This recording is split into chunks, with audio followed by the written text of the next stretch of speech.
Mesdames et messieurs, bonsoir et bienvenue à ce rendez-vous d'information. Voici les titres. Construction, équipement de blocs scientifiques. Le gouvernement a investi 23 milliards de francs CFA. Le ministre de l'Éducation l'a révélé. C'était lors du bloc scientifique, de l'inauguration du bloc scientifique et technologique de Kaffrine. Nous avons apparemment quelques problèmes avec les titres. On va ouvrir ce journal avec le communiqué du Conseil des ministres qui s'est réuni ce mercredi. C'était sous la présidence du chef de l'État, Oumar Diaw.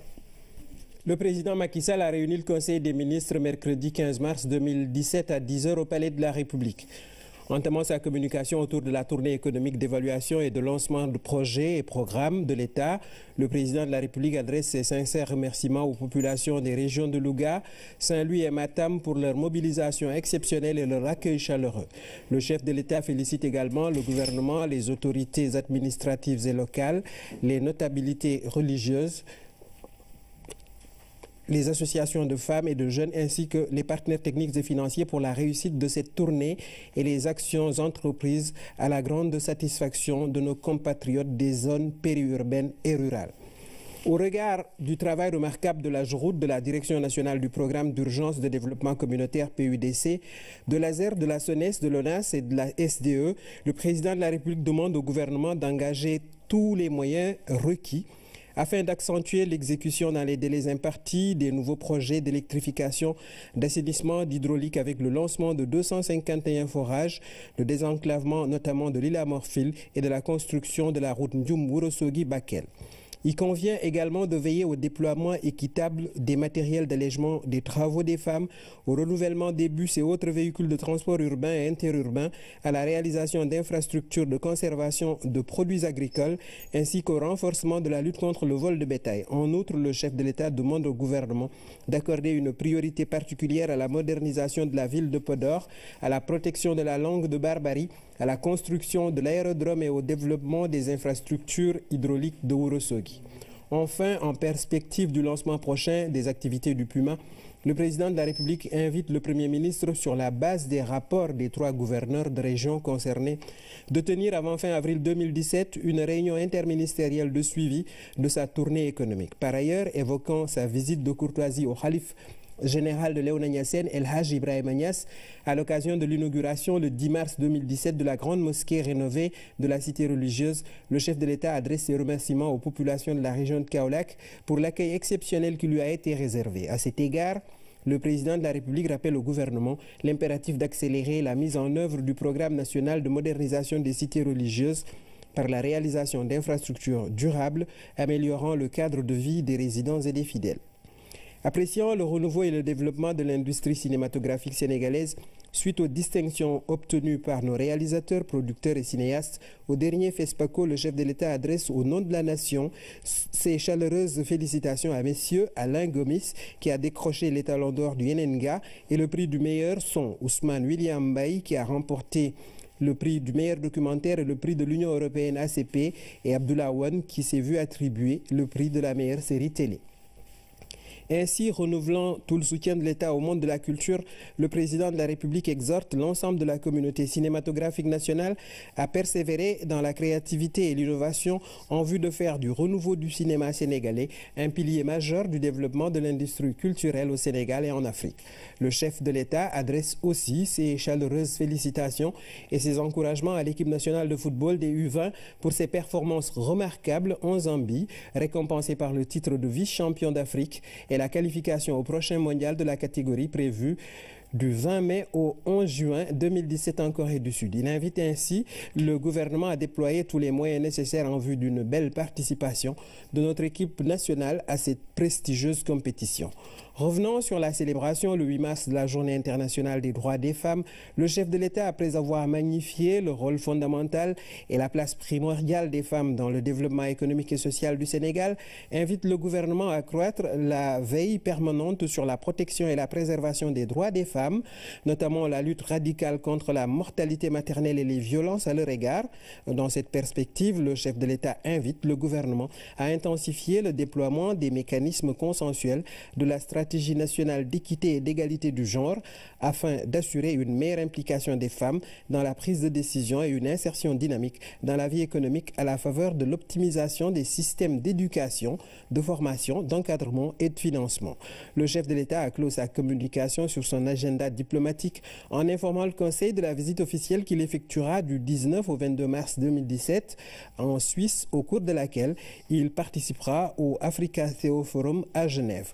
Le Premier ministre, après avoir félicité le chef de l'État pour sa tournée économique réussie dans le nord du pays, a rendu compte du suivi de la coordination de l'activité gouvernementale.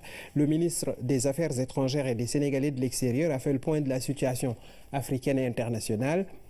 Le ministre de l'Agriculture et de l'Équipement rural a rendu compte du déroulement de la campagne de commercialisation arachidière 2016-2017. Le ministre de la Jeunesse, de l'Emploi et de la Construction citoyenne a rendu compte des préparatifs des semaines régionales de la jeunesse prévues du 26 mars au 1er avril 2017. Le ministre chargé du Travail a fait le point des activités préparatoires de la deuxième conférence sociale qui aura lieu les 20 et 21 avril 2017 autour de la réforme des systèmes de retraite. Le ministre auprès du président de la République en charge du suivi du plan Sénégal émergent a rendu compte de l'état d'avancement des différents projets et réformes.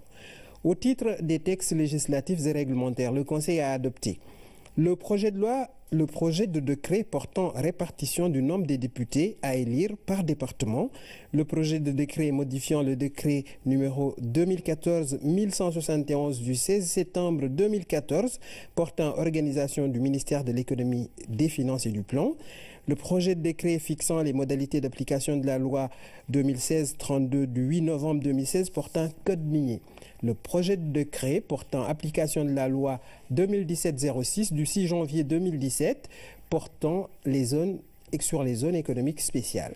Et enfin, le projet de décret portant création et fixant les règles d'organisation et de fonctionnement du comité paritaire public et privé. C'est signé le porte-parole du gouvernement.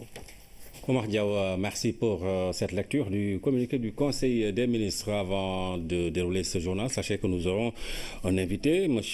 Sébastien Bottary, c'est l'organisateur du marathon de Dakar. M. Bottary, que nous retrouverons avant la fin de cette édition. Plus de 23 milliards de francs CFA ont été investis par l'État du Sénégal pour la construction et l'équipement de blocs scientifiques. C'est le ministre de l'Éducation qui l'a annoncé. C'était à l'occasion de l'inauguration du bloc scientifique et technologique de Kaffrine. Serigne Mbaye Thiam a effectué une tournée dans le Ndoukoumane. Il a également visité beaucoup de réalisations de l'État. Massamba Thiam. Mbirkilan, première étape de la visite. Un accueil chaleureux et coloré. Acte 1, l'exécution de l'hymne national avec une manière originale.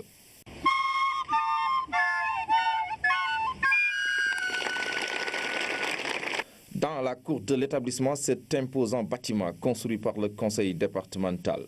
Ce bâtiment-là, c'est un sacrifice, monsieur le ministre, je dois l'avouer. D'abord, lors de notre vote du budget, j'ai renoncé à tous mes avantages financiers pour pouvoir faire ce bâtiment-là qui nous a coûté environ 50 millions. Les élèves et les professeurs des disciplines scientifiques sont unanimes. Cette réalisation a permis de réduire considérablement la valse des élèves entre plusieurs sites. Nous comptons 1207 élèves, 22 classes pédagogiques pour 19 salles physiques. Ce qui fait qu'aujourd'hui, alors peu de classes tournent.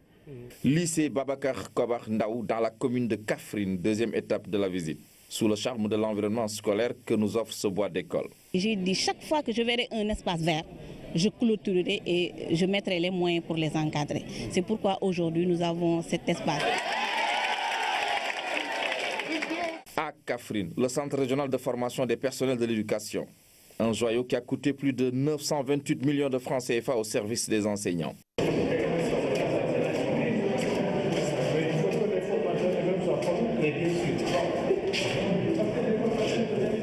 Le point d'orgue de la visite du ministre de l'Éducation nationale aura été sans doute l'inauguration du bloc scientifique et technologique de Kaffrine. Un vrai bijou pour le Ndoukoumane, construit et équipé à hauteur de 385 millions de francs CFA. Nous vous remercions de nous avoir construit un si beau joyau, avec un équipement très moderne. Nous prenons l'engagement de bien travailler pour améliorer nos performances en mathématiques, et dans les disciplines scientifiques. En 2012, il n'existait dans notre pays que 8 blocs scientifiques et technologiques. Dans le cadre du paquet mis en œuvre par le président Macky Sall, notre pays a construit 20 autres blocs scientifiques et technologiques. Aujourd'hui, toutes les régions de notre pays comptent un bloc scientifique et technologique au moins. Le coût estimatif de la construction de ces 20 blocs scientifiques et technologiques est de 4,5 milliards de francs CFA, sans compter les équipements d'une valeur de 3,6 milliards de francs CFA. Le coût de réhabilitation des 8 blocs scientifiques et technologiques existants est de 1,2 milliard de francs CFA. La construction de cette infrastructure s'inscrit dans un vaste programme de promotion des disciplines scientifiques et technologiques, une ambition du président de la République pour la formation d'un citoyen capable de faire face aux grands défis du développement. L'inspection de l'éducation et de la formation de Bounkiling a organisé la 2e édition de la journée de l'excellence destinée aux meilleures filles du département. Une dizaine de filles ont été primées grâce à leurs excellents résultats scolaires. Le but de cette initiative du bureau genre de l'IEF de Bounkiling est de promouvoir l'éducation des filles. Saleh Oussek. L'excellence est encore célébrée à Bounkiling par l'inspection de l'éducation et de la formation de la localité. Au total, elles sont plus d'une dizaine de filles à être primées grâce à leurs excellents résultats scolaires. Il est heureux que des initiatives comme celle-ci soient prises pour placer l'excellence au cœur des préoccupations des acteurs du système éducatif. Nous pensons en effet qu'il est fondamental de cultiver et de consolider chez nos élèves les valeurs du mérite, de l'effort et de la culture du travail bien fait. Oui, je suis tellement contente et de dire aux autres élèves de travailler et de continuer sur cette lancée. À travers cette initiative, l'IEF de Bounkiling compte accompagner le gouvernement dans son programme de renforcement de la politique d'équité et d'égalité de genre dans le système éducatif. Le gouvernement du Sénégal a opté pour le renforcement de la politique d'équité et d'égalité de genre dans le système éducatif. Les priorités suivantes en matière de genre sont retenues. Renforcer la mobilisation et la participation des femmes, renforcer l'accès, le maintien et la réussite des filles, lutter contre les violences basées sur le genre et le sexe dans les écoles. Cette rencontre d'une importance capitale a été parrainée par Jean-Pierre Senghor, un fervent défenseur de l'éducation des filles. Parce que mon vœu, c'est de voir la région de Sédhiou être inscrite comme une région où on a les meilleurs scientifiques du Sénégal. Donc je fais tout pour que l'éducation des filles dans les matières scientifiques soit vraiment un pilier du développement de la région de Sédhiou. Au cours de cette rencontre, les intervenants ont magnifié le travail des enseignants qui ont toujours œuvré pour la réussite de ces élèves. Dans la série sur le riz local, sachez que la production rizicole dans la vallée du fleuve sénégalais est une affaire exclusive des Sénégalais.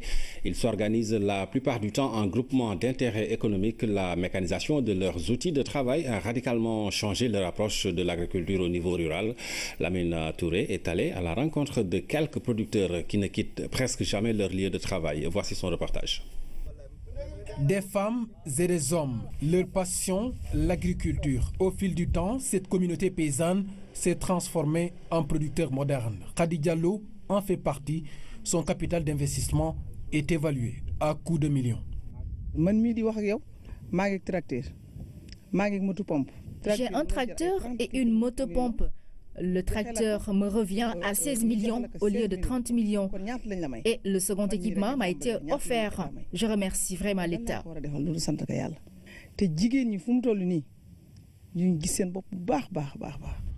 Dans la vallée du fleuve Sénégal, le paysan solitaire n'est plus d'actualité. Ici, ce sont de vraies organisations qui s'activent sur la filière riz.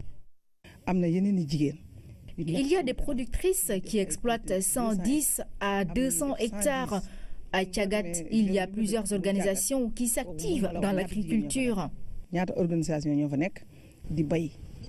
Des champs au conditionnement, la chaîne de valeur riz est tenue en partie par ses producteurs. Dans leurs outils d'activité, une innovation exceptionnelle, l'évaluation de fin de campagne.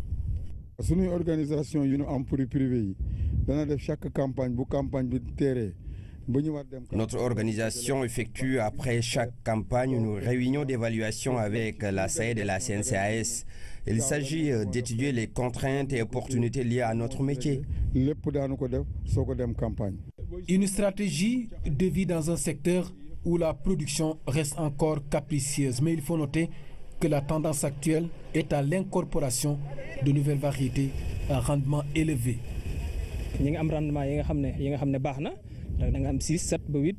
Nous avons de bons rendements qui tournent autour de 6, 7, voire 8 tonnes à l'hectare pour seulement ce qui concerne la contre-saison passée.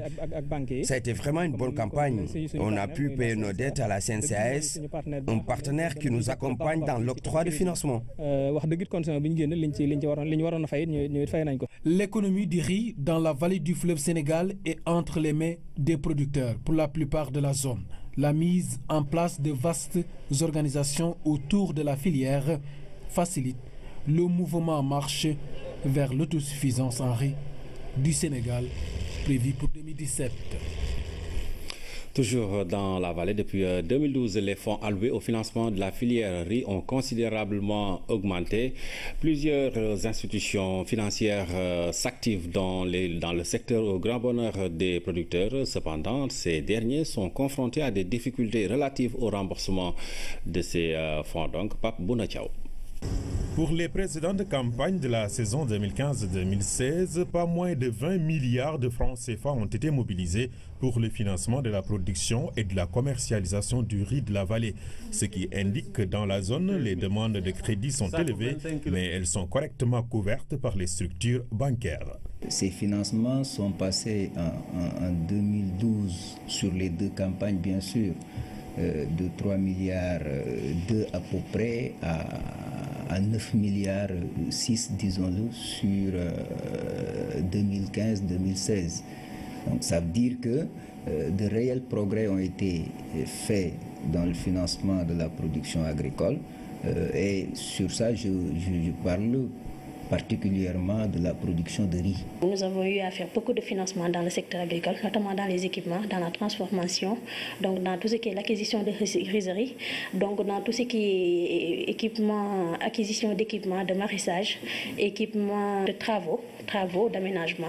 Donc nous en avons fait. Donc en tout et pour tout, disons que nous avons presque investi 9 milliards. Pour accéder au crédit, les producteurs doivent remplir un certain nombre de critères et disposer du visa technique de la SAED.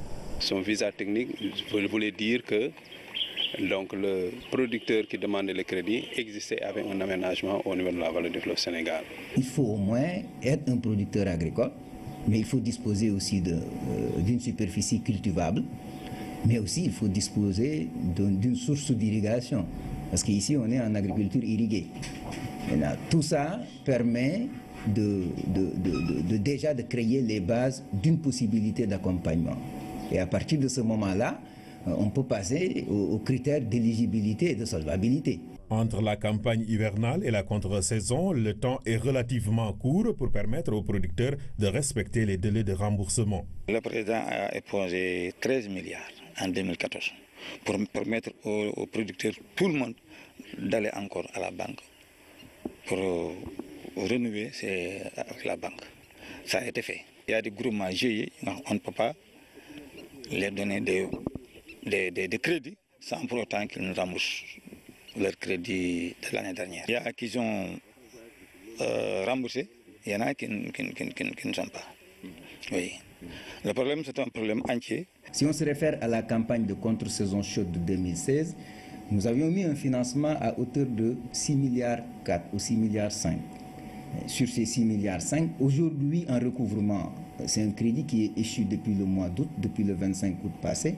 Donc 6 mois après, on est à 77% de taux de remboursement. Ça veut dire qu'il reste encore beaucoup de choses à récupérer. Pour mettre fin à cette situation, une idée est agitée partout dans la vallée, l'annualisation des crédits. Aujourd'hui, ce que nous demandons, ce que les producteurs demandent, c'est l'annualisation du crédit. Que le producteur donc dès le départ de la campagne, soit financé sur l'année pour les deux campagnes, pour qu'ils ne puissent pas avoir ces tracasseries par rapport au délai de remboursement. Mais cela suppose aussi, pour que l'annulation puisse au moins s'opérer convenablement, il va falloir parallèlement qu'on généralise la contractualisation de la production. Financer sur 9 mois, je crois qu'il est même difficile d'imaginer, de donner la possibilité encore à ce même producteur-là de boucler sa campagne, de récupérer les recettes de son activité et de redemander encore un autre financement alors que les recettes de cette activité-là sont encore par devers lui.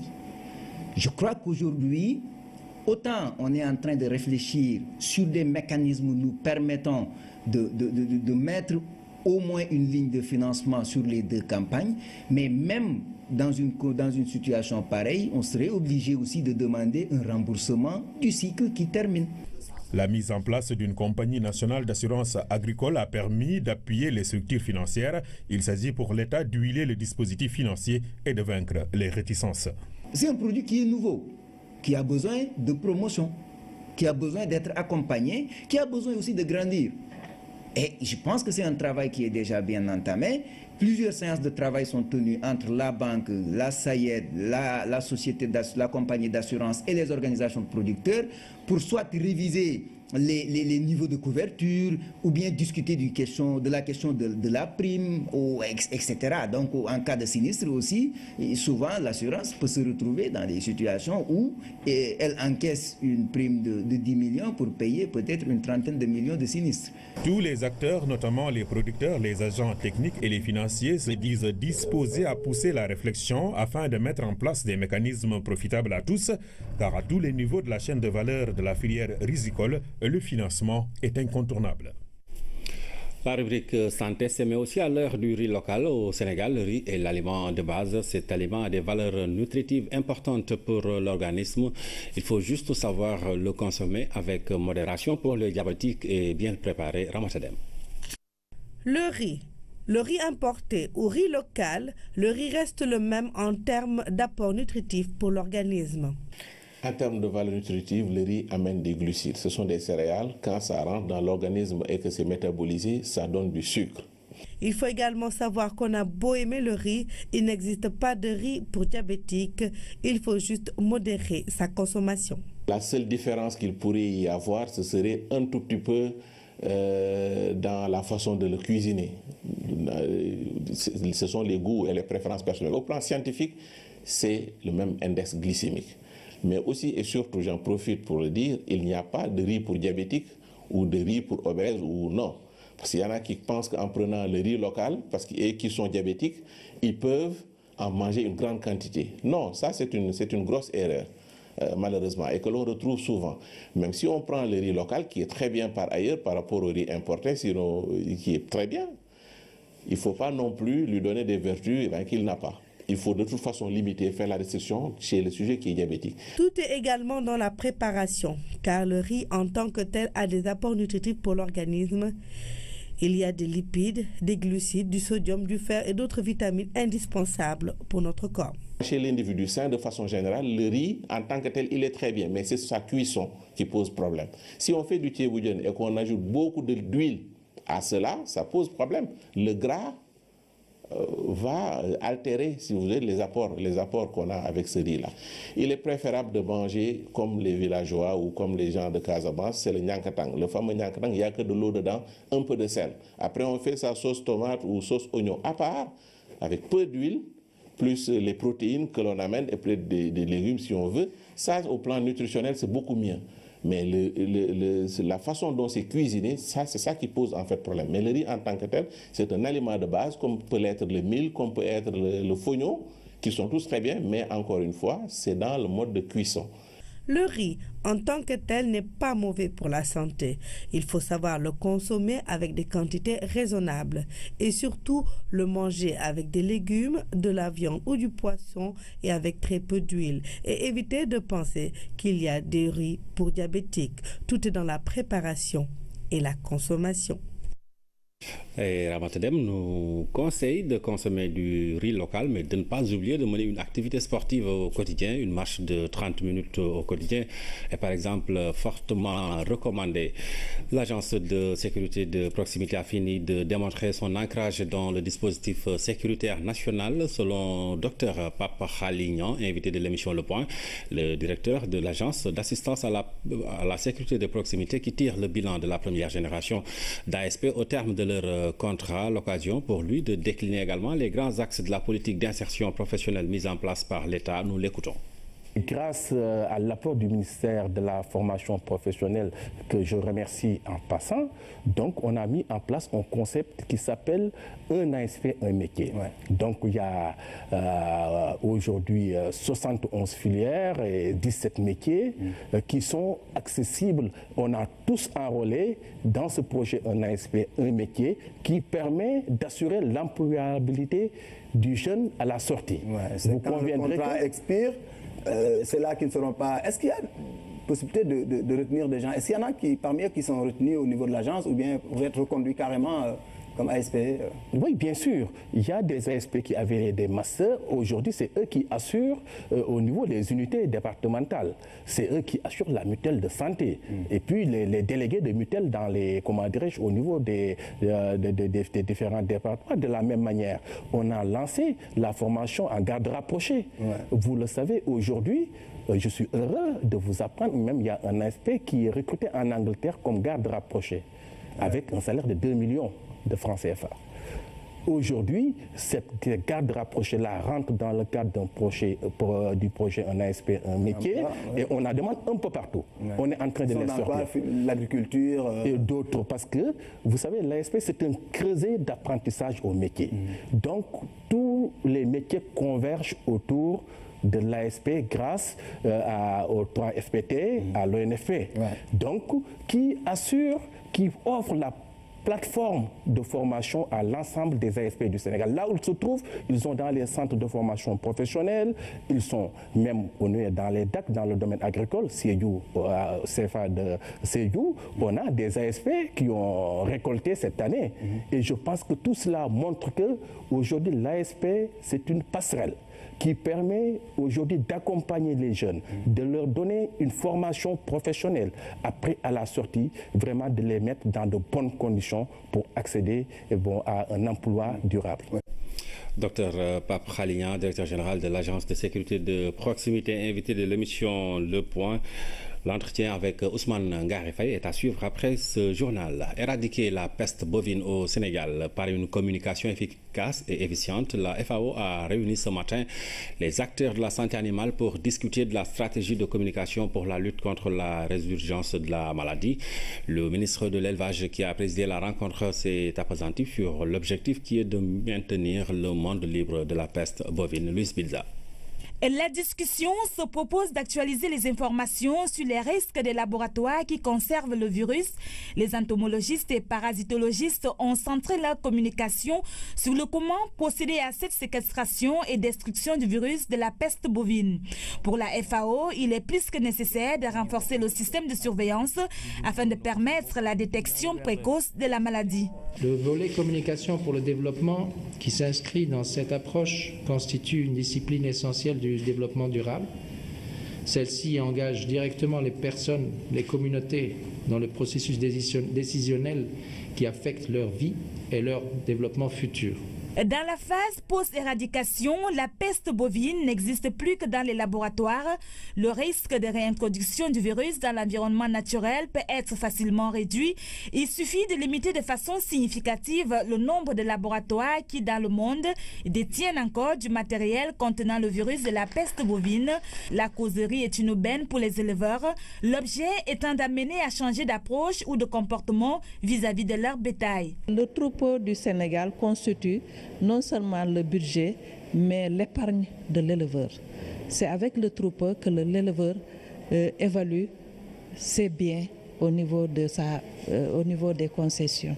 Donc, si aujourd'hui la FAO organise cet atelier, Nous sommes très engagés. Le projet d'appui à la coopération pour les activités postérieures à l'éradication de la peste bovine dans le monde est, selon le ministre de l'Élevage, un son de cloche pour la surveillance sanitaire et le renforcement des capacités connexes dans le domaine de la santé animale. À présent, le nouveau défi est de maintenir le monde indemne de peste bovine et dans cette optique, la gestion post-éradication nécessite la mise en œuvre des mesures suivantes.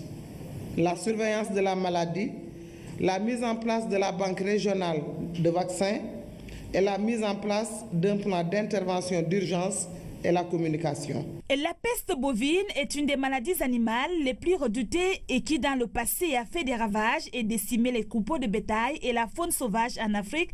L'éradication de cette maladie a été déclarée en juin 2011. Aujourd'hui, la stratégie adoptée par la FAO et l'Organisation mondiale de la santé animale vise à maintenir ce statut grâce à des activités de planification d'urgence. La mutuelle de santé de la Patte d'Oie vient d'enrôler quelques 400 femmes grâce au Fonds national de crédit pour les femmes. Cet effectif vient s'ajouter à 140 autres bénéficiaires déjà inscrites à la mutuelle. La garantie de la santé des femmes apparaît comme la plus grande sécurité au crédit. D'ailleurs, l'idée d'une adhésion à la CMU pour prétendre à un éventuel crédit a traversé les esprits Oumar Diaw. Elles étaient nombreuses à répondre à l'appel de la directrice du Fonds national de crédit pour les femmes.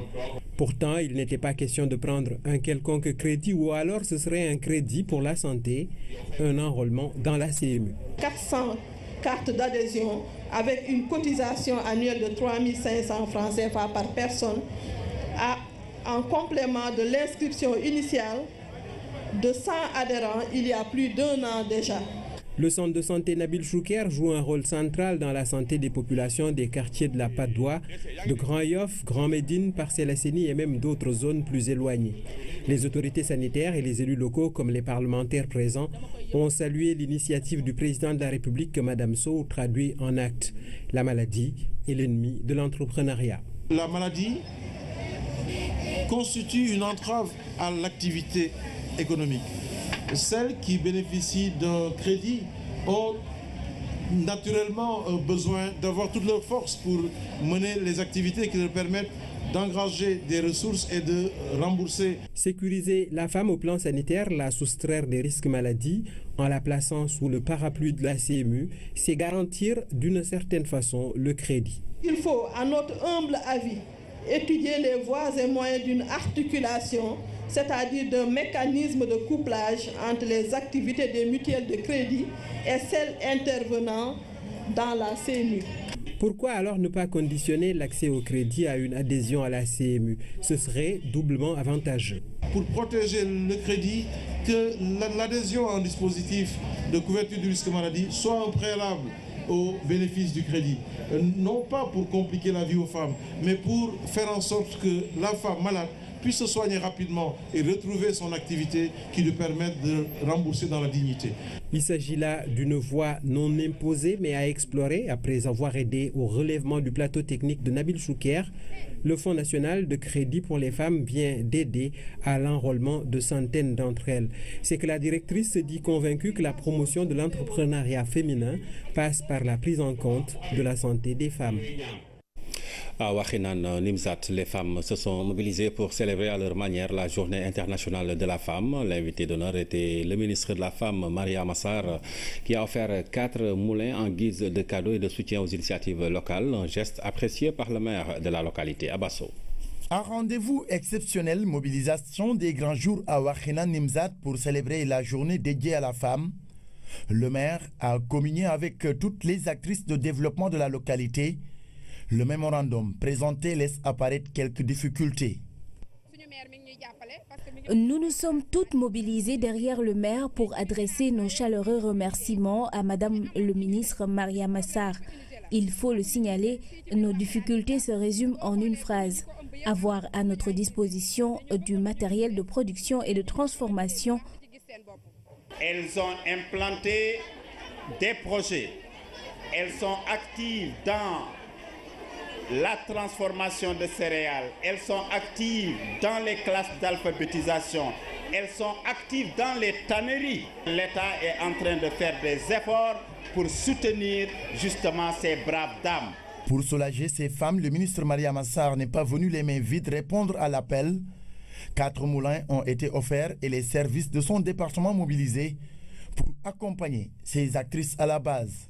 Je me dois le déplacement de venir auprès des femmes de Wakhinane Nimzatt célébrer la journée internationale de la femme. Monsieur le maire, toutes mes félicitations, tous mes encouragements. Je réitère encore ma disponibilité, celle de toute l'équipe du ministère de la Femme, de la Famille et de l'Enfance pour vous accompagner dans ce travail important pour ces populations de Wakhinane Nimzatt dont vous êtes le maire.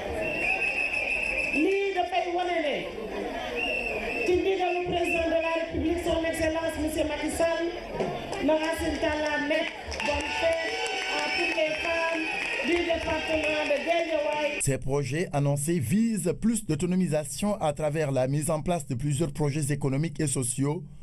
Wakhinane Nimzatt veut jouer sa partition pour qu'à l'horizon 2030, le concept 50-50 soit une réalité. L'association Sopnabi de la commune de Zac Mbao a rendu hommage à la présidente du Conseil économique et social. C'était à l'occasion du 8 mars. Ces femmes l'ont choisie comme marraine pour son parcours et son engagement. Cheikh Bamba Gueye.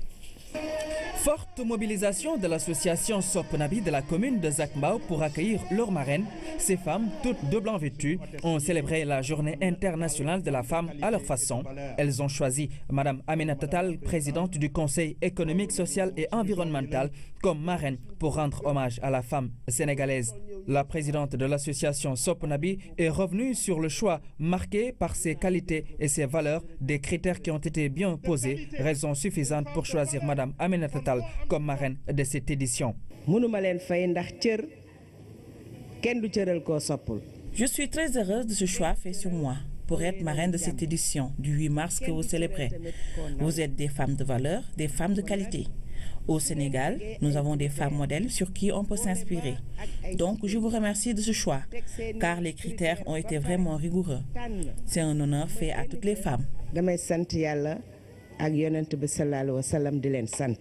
Pour terminer, devant l'assistance composée entre autres d'imams, de délégués de quartier, d'autorités municipales et plusieurs autres invités et membres de l'association Sopnabi, Mme Aminata Tall a lancé un appel pour un Sénégal de paix et de stabilité et a redoublé d'efforts dans la culture de l'éthique et du civisme. L'actualité internationale sous forme de brèves illustrées. Nous irons au Cameroun et en Syrie, mais démarrons par la Gambie. La campagne pour les législatives a débuté ce mercredi. C'est le premier scrutin législatif après le départ de Yaya Jammeh. C'est un récit de Seydina Lutfal. 239, c'est le nombre de candidatures acceptées par la commission électorale gambienne pour le scrutin législatif du 6 avril, le premier de l'ère post-Jammeh. L'Assemblée nationale gambienne compte 53 députés, 48 élus et 5 nommés par le président pour un mandat de 5 ans. La campagne pour les législatives a démarré ce mercredi. Elle se poursuivra jusqu'au 4 avril. Une vaste opération de ratissage le long de la frontière camerouno-nigériane a permis de libérer plus de 5000 personnes prises en otage par Boko Haram.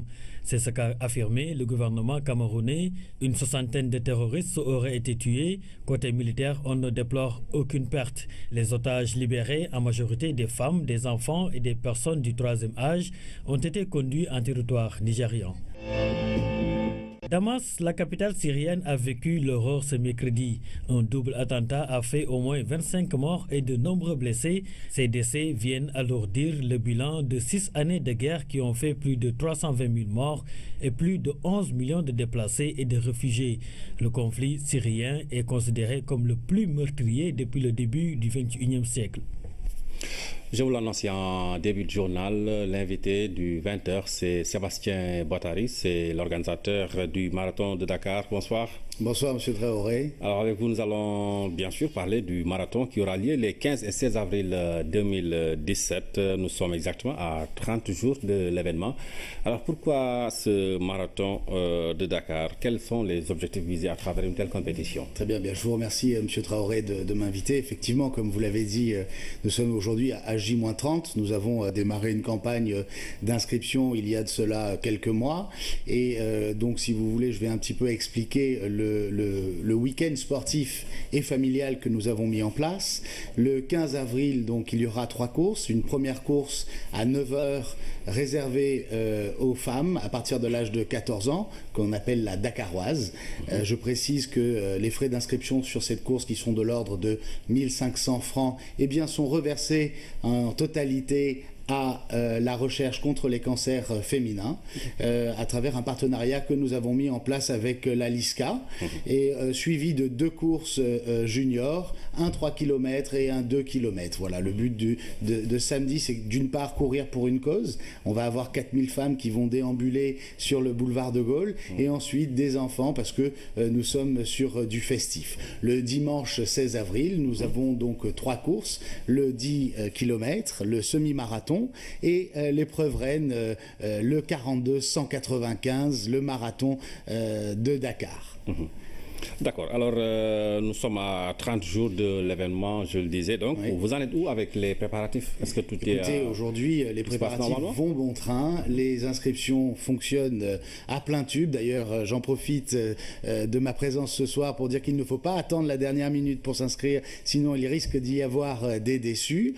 En ce qui concerne notre tracé, puisque c'est quand même très important de savoir un petit peu, si vous voulez, où va se dérouler cette course, nous avons mis en place un tracé qui va permettre de mettre en valeur la ville de Dakar.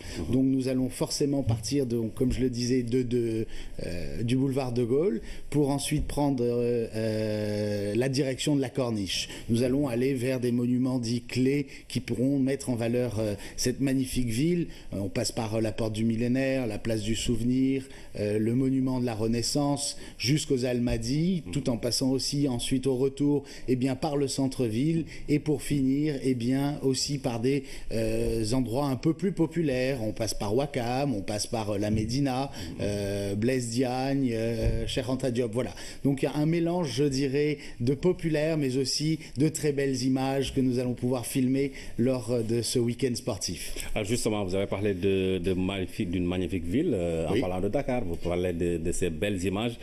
Quelque part, vous voulez quand même mettre l'accent sur l'aspect tourisme, on va dire, parce que vous voulez quelque part vendre la destination Sénégal. Alors en fait, si vous voulez, grâce à une manifestation dite nationale, puisque 90% qui vont participer à cette manifestation, ce sont les Dakaroises et les Dakarois, ou les Sénégalais, de façon plus large, nous allons pouvoir aussi toucher l'international. Pourquoi? Parce que nous arrivons avec un plateau élite. Nous faisons venir des professionnels, nous mettons en place, si vous voulez, un cahier des charges strict qui respecte celui de l'I2AF et dont l'objectif pour ce marathon de Dakar ici, d'ici 2 éditions, devenir un marathon labellisé par l'I2AF, ce qui nous permettra de rentrer dans le calendrier international.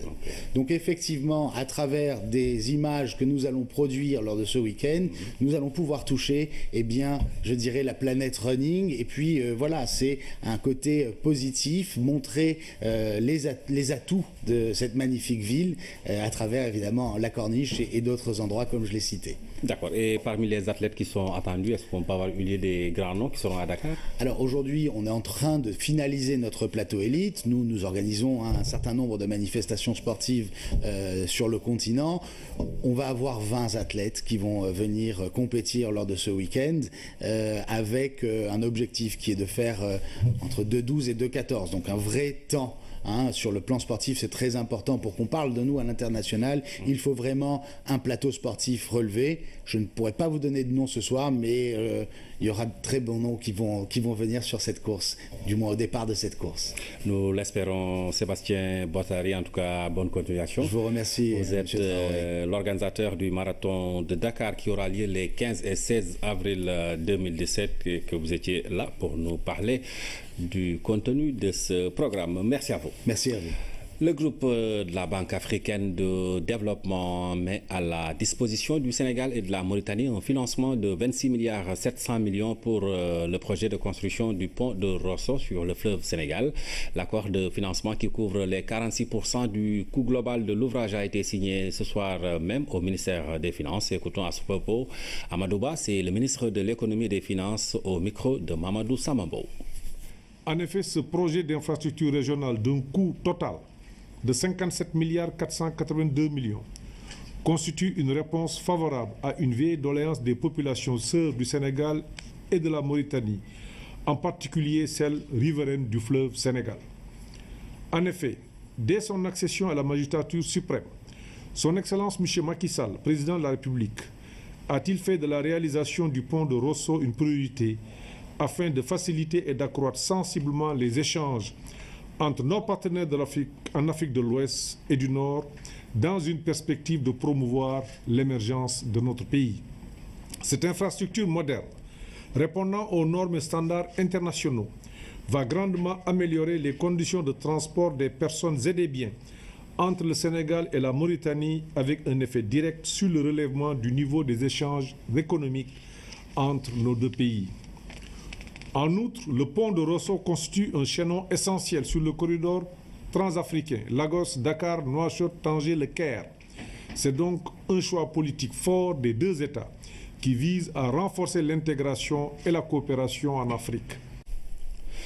Voilà, Mamadou Samambo reviendra sur cette cérémonie de signature de convention entre le ministère des Finances et la Banque africaine de développement pour la construction du pont de Rosso.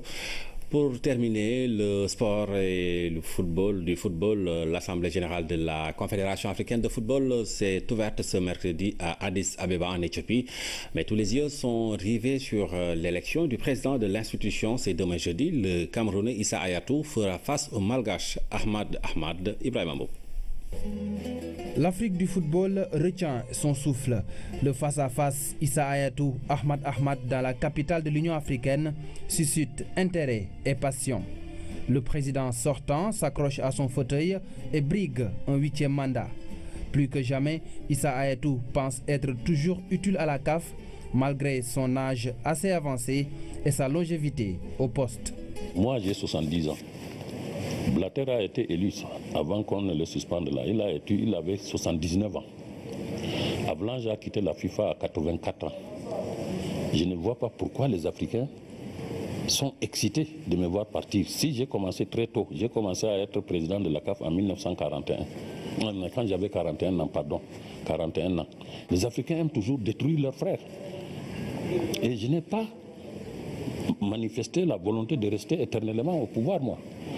C'est les fédérations africaines qui me poussent à rester, en me demandant de me représenter, et pas fortuitement parce que sur le terrain, il y a quand même des réalisations qui honorent le football africain, qui nous propulsent toujours vers le sommet. Le sommet, c'est ce que vise le Malgache Ahmad. Il a déjà obtenu le soutien des pays d'Afrique australe et d'autres fédérations tapis dans l'ombre. Ahmad promet de réformer la CAF de fond en comble. C'est un changement qu'on veut insuffler à la Confédération.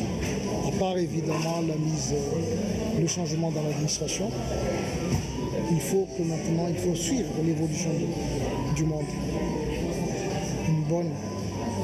Une meilleure gouvernance, une transparence financière en amont et en aval, et un respect total de toutes les procédures applicables aujourd'hui en termes de gestion financière.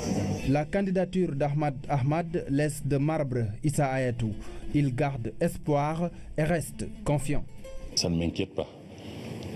La candidature d'Ahmad ou de n'importe qui ne m'inquiète pas parce que la CAF, c'est un bien qui appartient à tout le monde. Si jamais je ne suis pas élu président de la CAF, je rentre chez moi. Je ne suis pas un chômeur au Cameroun. J'aurai quelque chose à faire. Donc, il ne faut pas qu'il s'imagine que c'est vraiment ma vie. Je ne vais pas lui étaler ma vie au niveau de la Confédération africaine de football. Donc, c'est tout à fait normal. Si Ahmad gagne, je vais applaudir. S'il veut que je l'aide, je l'aiderai même en tant que conseiller. Mais ce n'est pas, comment on dit, il ne faut pas que les gens croient que ça va m'affecter outre mesure, non. Ce sont les présidents de fédération des 54 pays membres qui élisent le patron de la CAF. Un vote à bulletin secret, la majorité des voix est fixée à 28. Issa Hayatou, Ahmad, un match indécis. Le match Issa Hayatou Ahmad, c'est donc demain à Addis Abeba. Après l'élection, l'un des deux sera le nouveau président de la Confédération africaine de football. Voilà qui met fin à cette édition. L'émission Le Point, c'est juste derrière. Passez d'excellents moments en compagnie des programmes de la RTS.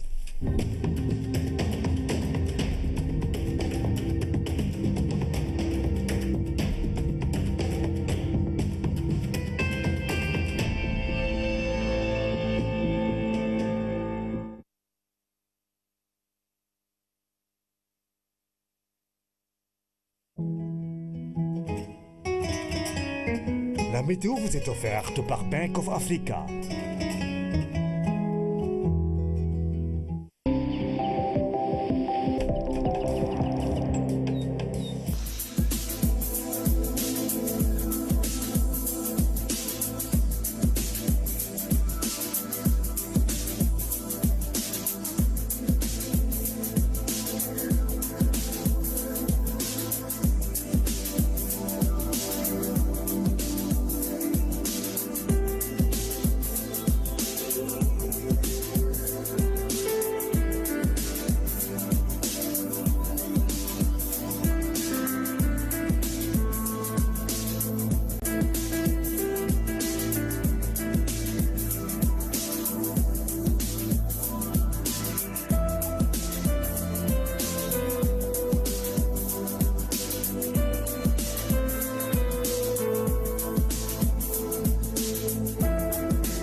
La météo vous a été offerte par Bank of Africa.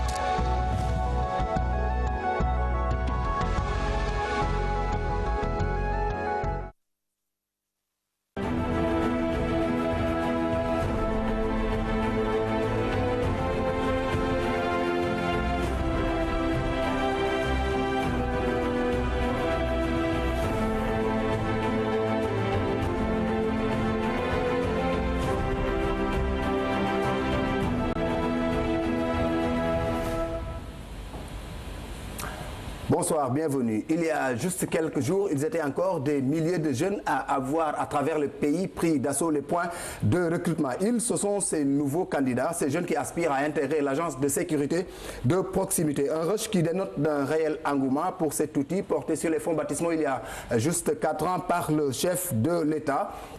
Il faut dire que l'offre est inférieure à la demande car l'agence n'enrôle que 3000 pour la deuxième génération. Alors, les ASP 4 ans après, quel bilan faut faut-il en tirer? Autrement dit, quelle politique d'insertion post-emploi? Ce soir, nous recevons le directeur de l'agence d'assistance à la sécurité de proximité, Dr Papa Khalignan. Bonsoir.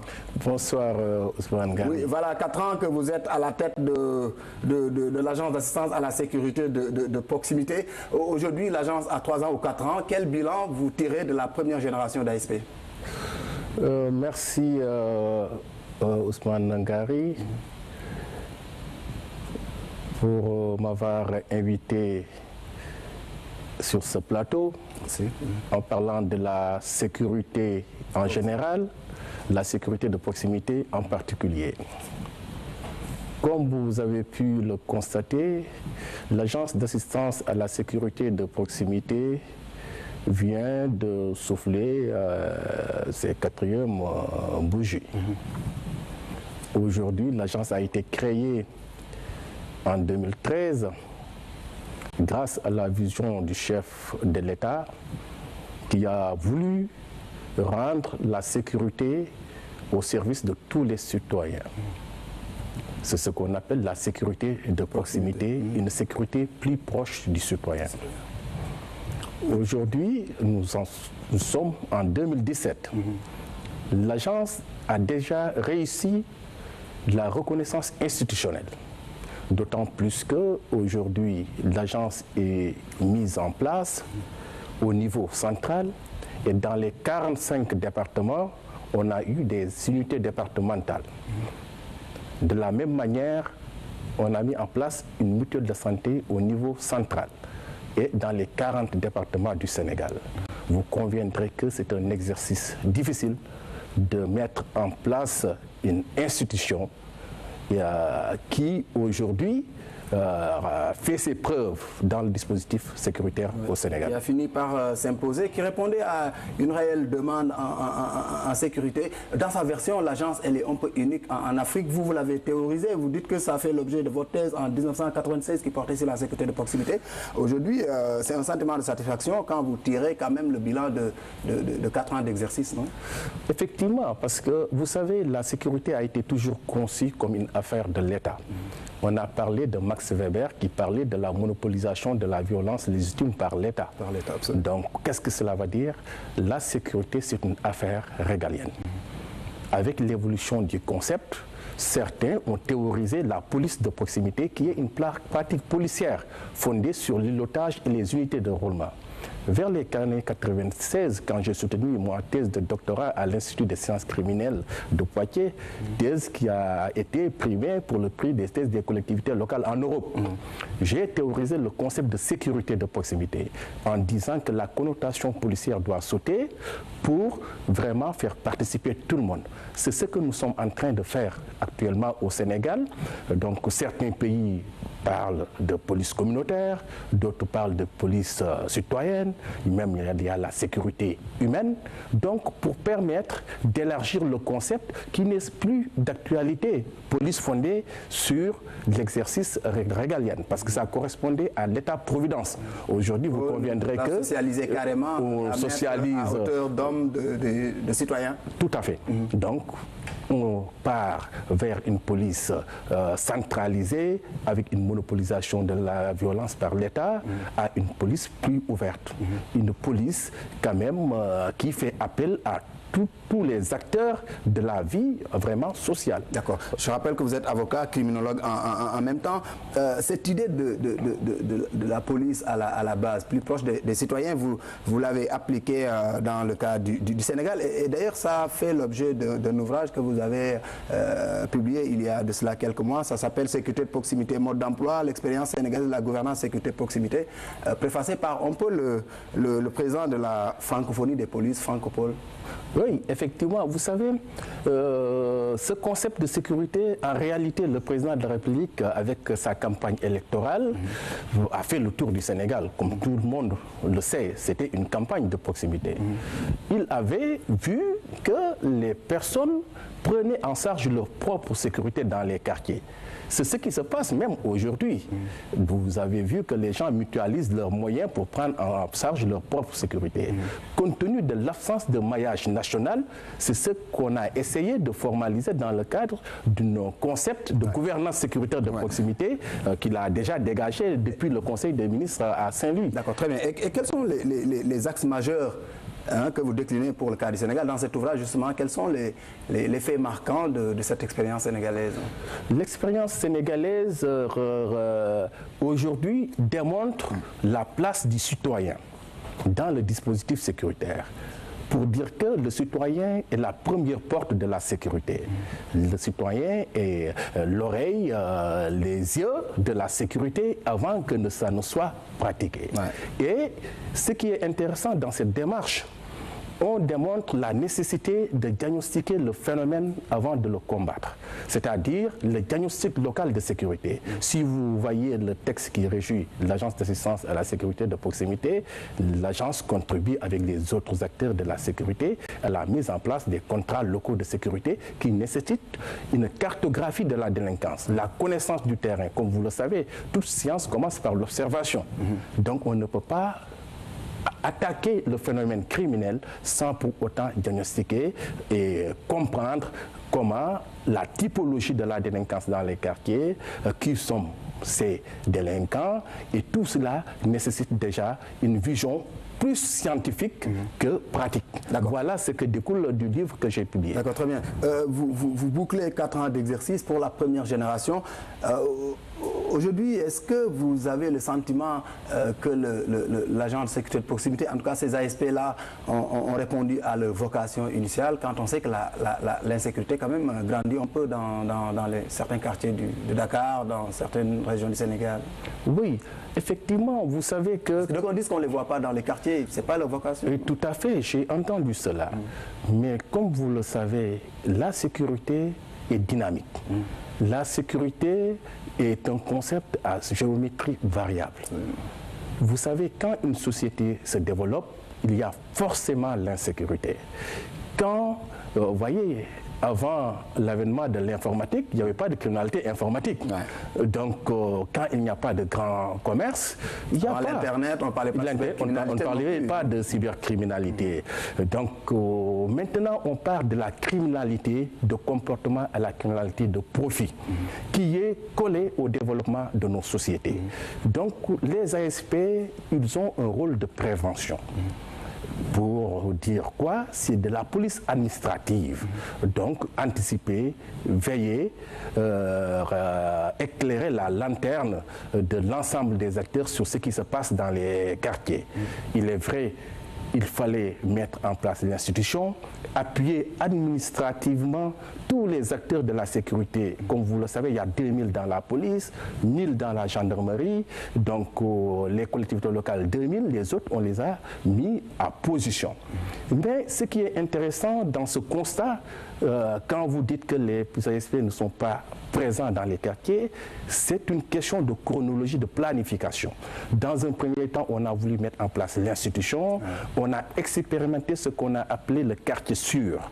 Le quartier sûr, vous allez trouver ce concept à Djilimbaye, à la cité aussi Faïsal, il y avait Sacré-Cœur. Aujourd'hui, on va même lancer au niveau de ce Maris, les 3 Maris, fondé sur la gestion de la sécurité par les délégués de quartier. On met en place une guérite, on attribue 20 ASP. Et là, avec la collaboration de la police ou de la gendarmerie, selon les compétences, on essaye d'encadrer les quartiers. Mais il fallait attendre vraiment la prise en main des ASP, les inculquer les valeurs civiques et les former sur le tas avec les acteurs de la sécurité pour pouvoir vraiment généraliser vraiment le concept de quartier sûr que nous allons faire très rapidement. Et ça, c'est pour la deuxième génération. Et qui va payer? La deuxième génération d'ASP est destinée au quartier sûr, principalement. Et qui va prendre en charge dans ce cas? Vous savez, la sécurité aujourd'hui est une affaire de mutualité. Dans les quartiers, les gens se cotisent pour assurer leur propre sécurité. Nous, on ne demande pas une sécurité payée, mais pour ne pas permettre une sécurité à double vitesse, on va essayer de demander aux citoyens de mettre en place des guérites, de donner le matériel opérationnel, les torches, etc. Partant de là, nous apportons les moyens nécessaires pour les accompagner dans le cadre de la sécurisation de leur terroir. Donc tout cela, ça a nécessité une réflexion. Il faudra travailler avec les collectivités locales. Il faut travailler avec les collectivités locales. Vous savez, les maires ont des pouvoirs de police. Le Code général des collectivités locales donc le dit clairement. Même le délégué de quartier a des pouvoirs de police tirés de sa délégation du maire. Donc je pense qu'aujourd'hui, il va falloir aller à la base, la première structure de base qui est le quartier, pour pouvoir aller au niveau du sommet. Donc je pense que tous les acteurs, ils ont leur place dans le dispositif de sécurité. Mais, oui, dans ce cadre de projet de quartier sûr, vous avez pris des quartiers pilotes qui relativement sont calmes quand même, alors qu'il y a des chantiers ardents comme Grand Yoff, des quartiers comme ça. Est-ce qu'il ne fallait pas commencer par ces quartiers où on sent plus le besoin de sécurité pour pouvoir tester quand même la fiabilité de ces agents? Qu'est-ce qui explique? C'était une question de stratégie, parce que les ASP, donc compte tenu de la formation qui avait été mise en place, on savait qu'il fallait une formation sur le tas. Il ne fallait pas attaquer directement le phénomène avec des quartiers difficiles. Il fallait expérimenter le dispositif et mettre en place les ASP, les accompagner, afin, maintenant, naturellement, les ASP qui vont venir vont prendre la place des ASP qui étaient dans les bureaux en tant que secrétaire, accueil, orientation, etc. On sort ces ASP-là qui ont fait 4 ans pour les mettre dans les quartiers. Voilà la stratégie qui est définie aujourd'hui. D'accord. Dans le cadre de ce bilan-là, il y a quand même parmi eux qui ont été pris souvent dans des actes délictueux. Qu'en est-il exactement? Et pour les futurs ASP, est-ce qu'il y a aujourd'hui un changement de cap dans le cahier des charges que vous leur fixez? Mais vous savez, c'est relatif, parce que le parfait n'est pas vraiment de ce monde. On a essayé d'inculquer vraiment la culture du civisme, les règles de la sécurité, les règles d'éthique et de sécurité. Il s'est avéré qu'avant que certaines ASP ne viennent à l'agence, avec 10 000 jeunes, quand même, c'est une grande ville. On n'a pas pu procéder à l'enquête de moralité, mais il y avait le casier judiciaire. Mais cette fois-ci, vous avez entendu le communiqué, la police et la gendarmerie vont nous y aider afin de prendre en compte ces aspects-là. Mais encore pour revenir sur les délits, bon, il est vrai que parfois il y a des écarts de comportement, ce que j'appelle des écarts de comportement que nous corrigeons.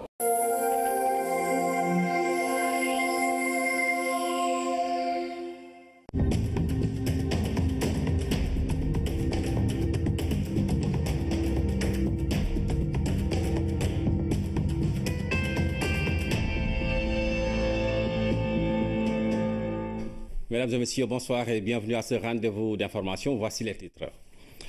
Construction, équipement de blocs scientifiques, le gouvernement a investi 23 milliards de francs CFA. Le ministre de l'Éducation l'a révélé. C'était lors du bloc scientifique, de l'inauguration du bloc scientifique et technologique de Kaffrine. Nous avons apparemment quelques problèmes avec les titres. On va ouvrir ce journal avec le communiqué du Conseil des ministres qui s'est réuni ce mercredi. C'était sous la présidence du chef de l'État, Oumar Diaw. Le président Macky Sall a réuni le Conseil des ministres mercredi 15 mars 2017 à 10 h au Palais de la République. Entamant sa communication autour de la tournée économique d'évaluation et de lancement de projets et programmes de l'État, le président de la République adresse ses sincères remerciements aux populations des régions de Louga, Saint-Louis et Matam pour leur mobilisation exceptionnelle et leur accueil chaleureux. Le chef de l'État félicite également le gouvernement, les autorités administratives et locales, les notabilités religieuses, les associations de femmes et de jeunes ainsi que les partenaires techniques et financiers pour la réussite de cette tournée et les actions entreprises à la grande satisfaction de nos compatriotes des zones périurbaines et rurales. Au regard du travail remarquable de la JROUT, de la Direction nationale du programme d'urgence de développement communautaire PUDC, de l'ASER, de la SONES, de l'ONAS et de la SDE, le président de la République demande au gouvernement d'engager tous les moyens requis afin d'accentuer l'exécution dans les délais impartis des nouveaux projets d'électrification, d'assainissement, d'hydraulique avec le lancement de 251 forages, le désenclavement notamment de l'île à Morphil et de la construction de la route Ndioum-Wurosogi-Bakel. Il convient également de veiller au déploiement équitable des matériels d'allègement des travaux des femmes, au renouvellement des bus et autres véhicules de transport urbain et interurbain, à la réalisation d'infrastructures de conservation de produits agricoles, ainsi qu'au renforcement de la lutte contre le vol de bétail. En outre, le chef de l'État demande au gouvernement d'accorder une priorité particulière à la modernisation de la ville de Podor, à la protection de la langue de Barbarie, à la construction de l'aérodrome et au développement des infrastructures hydrauliques de Ourossogui. Enfin, en perspective du lancement prochain des activités du Puma, le président de la République invite le Premier ministre, sur la base des rapports des 3 gouverneurs de régions concernés, de tenir avant fin avril 2017 une réunion interministérielle de suivi de sa tournée économique. Par ailleurs, évoquant sa visite de courtoisie au Khalif général de Léona Niassène, El Haj Ibrahima Niass, à l'occasion de l'inauguration le 10 mars 2017 de la grande mosquée rénovée de la cité religieuse, le chef de l'État adresse ses remerciements aux populations de la région de Kaolack pour l'accueil exceptionnel qui lui a été réservé. À cet égard, le président de la République rappelle au gouvernement l'impératif d'accélérer la mise en œuvre du programme national de modernisation des cités religieuses par la réalisation d'infrastructures durables, améliorant le cadre de vie des résidents et des fidèles. Appréciant le renouveau et le développement de l'industrie cinématographique sénégalaise, suite aux distinctions obtenues par nos réalisateurs, producteurs et cinéastes, au dernier FESPACO, le chef de l'État adresse au nom de la nation ses chaleureuses félicitations à messieurs Alain Gomis, qui a décroché l'étalon d'or du Yenenga, et le prix du meilleur son, Ousmane William Mbaye, qui a remporté le prix du meilleur documentaire et le prix de l'Union européenne ACP, et Abdullah Wan, qui s'est vu attribuer le prix de la meilleure série télé. Ainsi, renouvelant tout le soutien de l'État au monde de la culture, le président de la République exhorte l'ensemble de la communauté cinématographique nationale à persévérer dans la créativité et l'innovation en vue de faire du renouveau du cinéma sénégalais un pilier majeur du développement de l'industrie culturelle au Sénégal et en Afrique. Le chef de l'État adresse aussi ses chaleureuses félicitations et ses encouragements à l'équipe nationale de football des U20 pour ses performances remarquables en Zambie, récompensée par le titre de vice-champion d'Afrique et la qualification au prochain mondial de la catégorie prévue du 20 mai au 11 juin 2017 en Corée du Sud. Il invite ainsi le gouvernement à déployer tous les moyens nécessaires en vue d'une belle participation de notre équipe nationale à cette prestigieuse compétition. Revenons sur la célébration le 8 mars de la Journée internationale des droits des femmes. Le chef de l'État, après avoir magnifié le rôle fondamental et la place primordiale des femmes dans le développement économique et social du Sénégal, invite le gouvernement à accroître la veille permanente sur la protection et la préservation des droits des femmes, notamment la lutte radicale contre la mortalité maternelle et les violences à leur égard. Dans cette perspective, le chef de l'État invite le gouvernement à intensifier le déploiement des mécanismes consensuels de la stratégie nationale d'équité et d'égalité du genre afin d'assurer une meilleure implication des femmes dans la prise de décision et une insertion dynamique dans la vie économique à la faveur de l'optimisation des systèmes. L'économie du riz dans la vallée du fleuve Sénégal est entre les mains des producteurs pour la plupart de la zone. La mise en place de vastes organisations autour de la filière facilite le mouvement en marche vers l'autosuffisance en riz du Sénégal prévu pour 2017. Toujours dans la vallée, depuis 2012, les fonds alloués au financement de la filière riz ont considérablement augmenté. Plusieurs institutions financières s'activent dans le secteur au grand bonheur des producteurs. Cependant, ces derniers sont confrontés à des difficultés relatives au remboursement de ces fonds. Donc, Pape Bounatiao. Pour les précédents de campagne de la saison 2015-2016, pas moins de 20 milliards de francs CFA ont été mobilisés pour le financement de la production et de la commercialisation du riz de la vallée.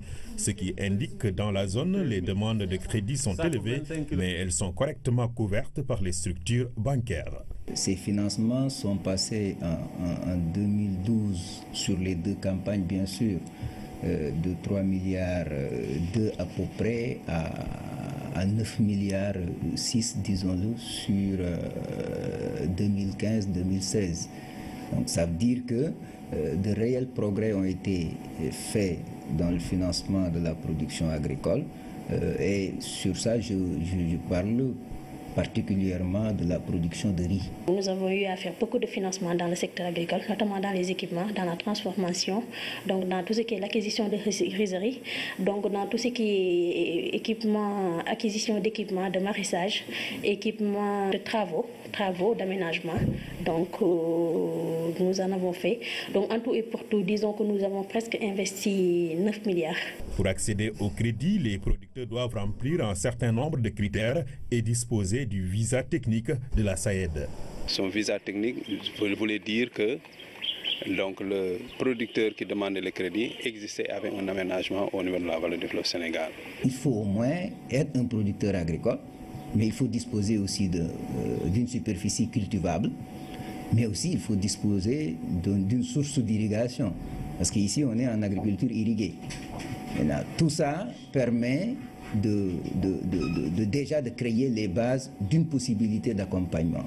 Et à partir de ce moment-là, on peut passer aux critères d'éligibilité et de solvabilité. Entre la campagne hivernale et la contre-saison, le temps est relativement court pour permettre aux producteurs de respecter les délais de remboursement. Le président a épongé 13 milliards en 2014 pour permettre aux producteurs, tout le monde, d'aller encore à la banque pour renouer avec la banque.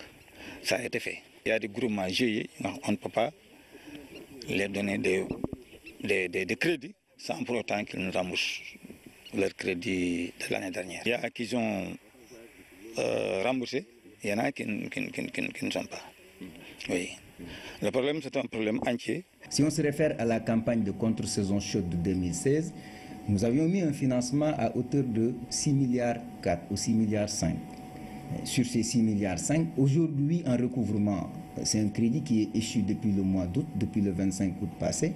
Donc 6 mois après, on est à 77% de taux de remboursement. Ça veut dire qu'il reste encore beaucoup de choses à récupérer. Pour mettre fin à cette situation, une idée est agitée partout dans la vallée, l'annualisation des crédits. Aujourd'hui, ce que nous demandons, ce que les producteurs demandent, c'est l'annualisation du crédit. Que le producteur, donc dès le départ de la campagne, soit financé sur l'année pour les deux campagnes, pour qu'il ne puisse pas avoir ces tracasseries par rapport donc, au délai de remboursement. Mais cela suppose aussi, pour que l'annualisation puisse au moins s'opérer convenablement, il va falloir parallèlement qu'on généralise la contractualisation de la production. Financer sur 9 mois, je crois qu'il est même difficile d'imaginer, de donner la possibilité encore à ce même producteur-là de boucler sa campagne, de récupérer les recettes de son activité et de redemander encore un autre financement alors que les recettes de cette activité-là sont encore par devers lui. Je crois qu'aujourd'hui, autant on est en train de réfléchir sur des mécanismes nous permettant de mettre au moins une ligne de financement sur les deux campagnes, mais même dans une situation pareille, on serait obligé aussi de demander un remboursement du cycle qui termine. La mise en place d'une compagnie nationale d'assurance agricole a permis d'appuyer les structures financières. Il s'agit pour l'État d'huiler le dispositif financier et de vaincre les réticences. C'est un produit qui est nouveau, qui a besoin de promotion, qui a besoin d'être accompagné, qui a besoin aussi de grandir. Et je pense que c'est un travail qui est déjà bien entamé. Plusieurs séances de travail sont tenues entre la banque, la SAED, d'éducation, de formation, d'encadrement et de financement. Le chef de l'État a clos sa communication sur son agenda diplomatique en informant le Conseil de la visite officielle qu'il effectuera du 19 au 22 mars 2017 en Suisse, au cours de laquelle il participera au Africa Theo Forum à Genève. Le Premier ministre, après avoir félicité le chef de l'État pour sa tournée économique réussie dans le nord du pays, a rendu compte du suivi de la coordination de l'activité gouvernementale. Le ministre des Affaires étrangères et des Sénégalais de l'extérieur a fait le point de la situation africaine et internationale.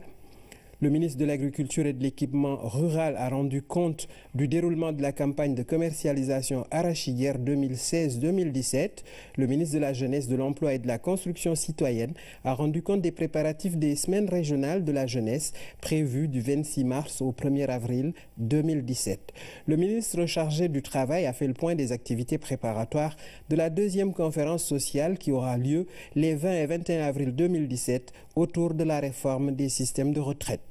Le ministre auprès du président de la République en charge du suivi du plan Sénégal émergent a rendu compte de l'état d'avancement des différents projets et réformes.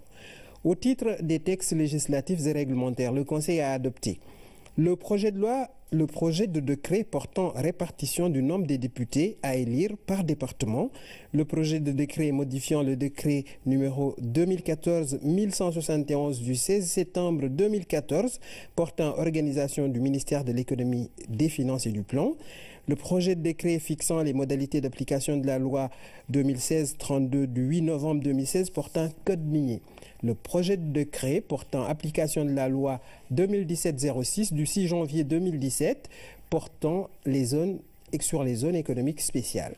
Et enfin, le projet de décret portant création et fixant les règles d'organisation et de fonctionnement du comité paritaire public et privé. C'est signé le porte-parole du gouvernement. Omar Diaw, merci pour cette lecture du communiqué du Conseil des ministres. Avant de dérouler ce journal, sachez que nous aurons un invité, M. Sébastien Bottary, c'est l'organisateur du marathon de Dakar. M. Bottary, que nous retrouverons avant la fin de cette édition. Plus de 23 milliards de francs CFA ont été investis par l'État du Sénégal pour la construction et l'équipement de blocs scientifiques. C'est le ministre de l'Éducation qui l'a annoncé. C'était à l'occasion de l'inauguration du bloc scientifique et technologique de Kaffrine. Serigne Mbaye Thiam a effectué une tournée dans le Ndoukoumane. Il a également visité beaucoup de réalisations de l'État. Massamba Thiam. Mbirkilan, première étape de la visite. Un accueil chaleureux et coloré. Acte 1, l'exécution de l'hymne national avec une manière originale.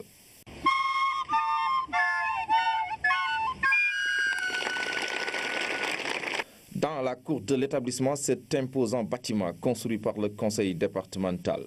Ce bâtiment-là, c'est un sacrifice, monsieur le ministre, je dois l'avouer. D'abord, lors de notre vote du budget, j'ai renoncé à tous mes avantages financiers pour pouvoir faire ce bâtiment-là qui nous a coûté environ 50 millions. Les élèves et les professeurs des disciplines scientifiques sont unanimes. Cette réalisation a permis de réduire considérablement la valse des élèves entre plusieurs sites. Nous comptons 1207 élèves, 22 classes pédagogiques pour 19 salles physiques. Ce qui fait qu'aujourd'hui, alors peu de classes tournent. Lycée Babacar Kobar Ndaou dans la commune de Kaffrine, deuxième étape de la visite. Sous le charme de l'environnement scolaire que nous offre ce bois d'école. J'ai dit chaque fois que je verrai un espace vert, je clôturerai et je mettrai les moyens pour les encadrer. C'est pourquoi aujourd'hui nous avons cet espace. À Kaffrine, le centre régional de formation des personnels de l'éducation. Un joyau qui a coûté plus de 928 millions de francs CFA au service des enseignants.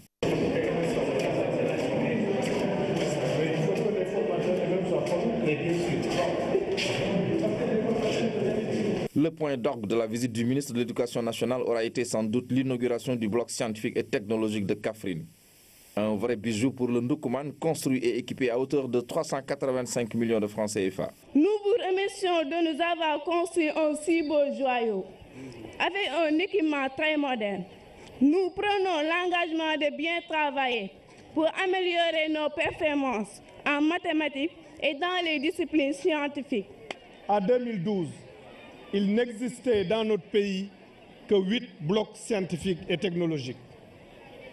Dans le cadre du paquet mis en œuvre par le président Macky Sall, notre pays a construit 20 autres blocs scientifiques et technologiques. Aujourd'hui, toutes les régions de notre pays comptent un bloc scientifique et technologique au moins. Le coût estimatif de la construction de ces 20 blocs scientifiques et technologiques est de 4 milliards 500 millions de francs CFA, sans compter les équipements d'une valeur de 3 milliards 600 millions de francs CFA. Le coût de réhabilitation des 8 blocs scientifiques et technologiques existants est de 1 milliard 200 millions de francs CFA. La construction de cette infrastructure s'inscrit dans un vaste programme de promotion des disciplines scientifiques et technologiques, une ambition du président de la République pour la formation d'un citoyen capable de faire face aux grands défis du développement. L'inspection de l'éducation et de la formation de Bunkiling a organisé la deuxième édition de la journée de l'excellence destinée aux meilleures filles du département. Une dizaine de filles ont été primées grâce à leurs excellents résultats scolaires. Le but de cette initiative du bureau genre de l'IEF de Bunkiling est de promouvoir l'éducation des filles. Saleh Oussek. L'excellence est encore célébrée à Bounkiling par l'inspection de l'éducation et de la formation de la localité. Au total, elles sont plus d'une dizaine de filles à être primées grâce à leurs excellents résultats scolaires. Il est heureux que des initiatives comme celle-ci soient prises pour placer l'excellence au cœur des préoccupations des acteurs du système éducatif. Nous pensons en effet qu'il est fondamental de cultiver et de consolider chez nos élèves les valeurs du mérite, de l'effort et de la culture du travail bien fait. Oui, je suis tellement contente et de dire aux autres élèves de travailler et de continuer sur cette lancée. À travers cette initiative, l'IF de Bounkiling compte accompagner le gouvernement dans son programme de renforcement de la politique d'équité et d'égalité de genre dans le système éducatif. Le gouvernement du Sénégal a opté pour le renforcement de la politique d'équité et d'égalité de genre dans le système éducatif. Les priorités suivantes en matière de genre sont retenues. Renforcer la mobilisation et la participation des femmes, renforcer l'accès, le maintien et la réussite des filles, lutter contre les violences basées sur le genre et le sexe dans les écoles. Cette rencontre d'une importance capitale a été parrainée par Jean-Pierre Senghor, un fervent défenseur de l'éducation des filles. Parce que mon vœu, c'est de voir la région de Sédhiou être inscrite comme une région où on a les meilleurs scientifiques du Sénégal. Donc je fais tout pour que l'éducation des filles dans les matières scientifiques soit vraiment un pilier du développement de la région de Sédhiou. Au cours de cette rencontre, les intervenants ont magnifié le travail des enseignants qui ont toujours œuvré pour la réussite de ces élèves. Dans la série sur le riz local, sachez que la production risicole dans la vallée du fleuve sénégalais est une affaire exclusive des Sénégalais. Ils s'organisent la plupart du temps en groupement d'intérêt économique. La mécanisation de leurs outils de travail a radicalement changé leur approche de l'agriculture au niveau rural. Lamine Touré est allé à la rencontre de quelques producteurs qui ne quittent presque jamais leur lieu de travail. Voici son reportage. Des femmes et des hommes, leur passion, l'agriculture. Au fil du temps, cette communauté paysanne s'est transformée en producteur moderne. Khady Diallo en fait partie. Son capital d'investissement est évalué à coups de millions. J'ai un tracteur et une motopompe. Le tracteur me revient à 16 millions au lieu de 30 millions. Et le second équipement m'a été offert. Je remercie vraiment l'État.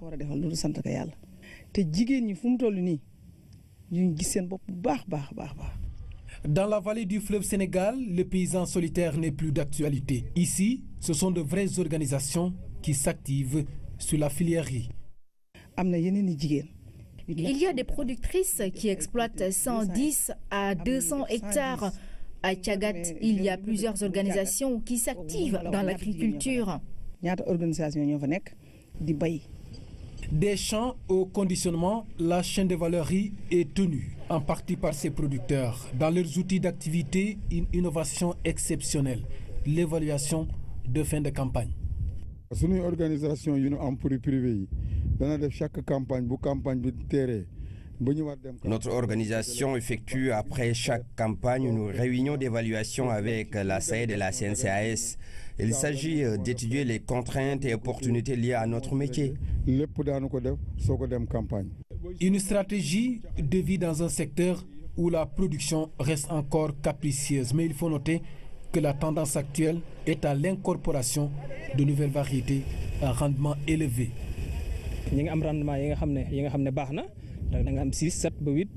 Nous avons de bons rendements qui tournent autour de 6, 7 voire 8 tonnes à l'hectare pour seulement ce qui concerne la contre-saison passée.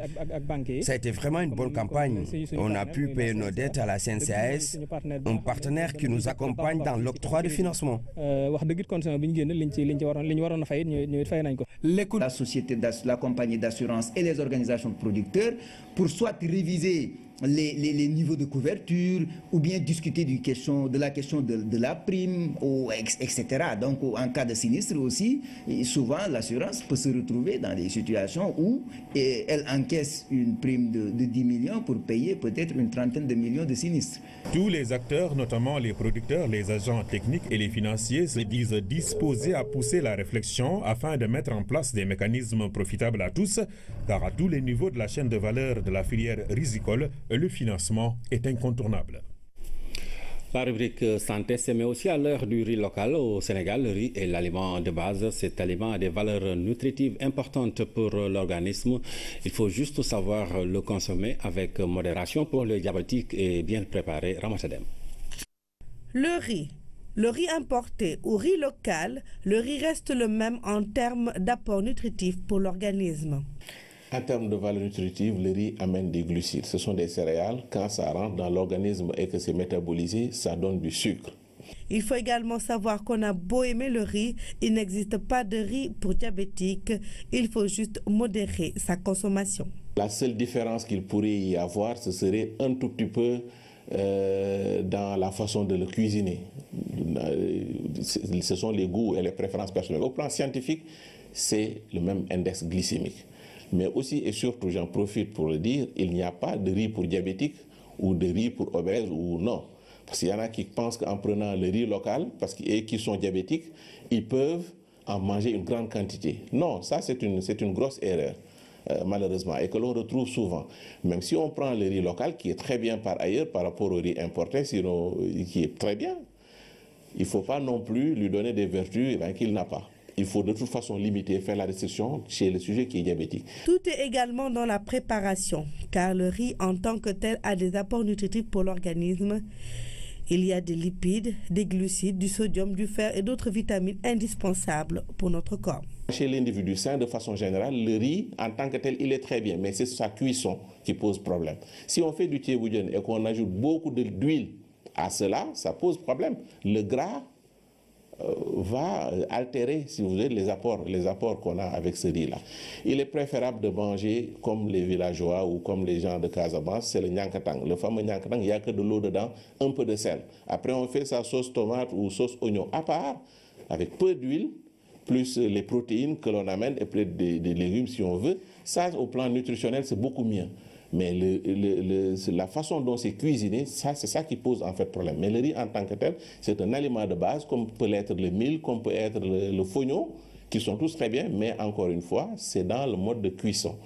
Le riz, en tant que tel, n'est pas mauvais pour la santé. Il faut savoir le consommer avec des quantités raisonnables et surtout le manger avec des légumes, de la viande ou du poisson et avec très peu d'huile. Et éviter de penser qu'il y a des riz pour diabétiques. Tout est dans la préparation et la consommation. Et Ramatadem nous conseille de consommer du riz local, mais de ne pas oublier de mener une activité sportive au quotidien. Une marche de 30 minutes au quotidien est par exemple fortement recommandée. L'agence de sécurité de proximité a fini de démontrer son ancrage dans le dispositif sécuritaire national, selon Dr Pape Khalignan, invité de l'émission Le Point, le directeur de l'agence d'assistance à la sécurité de proximité qui tire le bilan de la première génération d'ASP au terme de leur contrat, l'occasion pour lui de décliner également les grands axes de la politique d'insertion professionnelle mise en place par l'État. Nous l'écoutons. Grâce à l'apport du ministère de la formation professionnelle, que je remercie en passant, donc on a mis en place un concept qui s'appelle un ASP, un métier. Ouais. Donc il y a aujourd'hui 71 filières et 17 métiers qui sont accessibles. On a tous enrôlé dans ce projet un ASP, un métier qui permet d'assurer l'employabilité du jeune à la sortie. Ouais, vous conviendrez que le contrat expire. C'est là qu'ils ne seront pas. Est-ce qu'il y a possibilité de retenir des gens? Est-ce qu'il y en a parmi eux qui sont retenus au niveau de l'agence ou bien vous êtes reconduits carrément comme ASP. Oui, bien sûr. Il y a des ASP qui avaient des masters. Aujourd'hui, c'est eux qui assurent au niveau des unités départementales. C'est eux qui assurent la mutuelle de santé. Et puis les délégués de mutuelle dans les, comment dirais-je, au niveau des différents départements. De la même manière, on a lancé la formation en garde rapprochée. Vous le savez, aujourd'hui, je suis heureux de vous apprendre, même il y a un ASP qui est recruté en Angleterre comme garde rapproché, avec un salaire de 2 millions de francs CFA. Aujourd'hui, cette garde rapprochée-là rentre dans le cadre du projet Un ASP, un métier, et on la demande un peu partout. On est en train de les